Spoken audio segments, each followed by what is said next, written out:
In this tutorial, we're going to go over LeetCode 2469, convert the temperature. This question is saying you are given a non-negative floating point number rounded to 2 decimal places Celsius. That denotes temperature in Celsius. You should convert Celsius into Kelvin and Fahrenheit and return it as an array ANS equals Kelvin, Fahrenheit. Return the array ANS answers with 10 to the negative 5 of the actual answer will be accepted. Now you can see here it's giving us the formula for Kelvin equals Celsius plus 273.15, so we're going to use this here in our answer.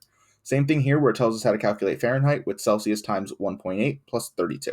Now this is a really simple problem as all we're going to have to do is just define the variables. So for Kelvin, we're going to use that formula there, Celsius plus 273.15.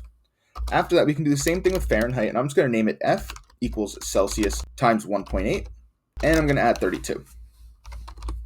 Now to finish it off, all we have to do is return it as a list. So I can just do Kelvin, F, and that's actually all for the answer. All we essentially did was we took these two formulas here, calculated exactly what we needed, and stored it as a list. Now we can run it to test, and you can see it's accepted. Now we could submit, and you can see this answer beats 100% in terms of runtime and 85% in terms of memory, so it is a really solid answer. Now that's you can do LeetCode 2469, convert the temperature. Feel free to leave any questions or comments down below, and please like and subscribe if this helped at all. That'll be all, and I hope that helps.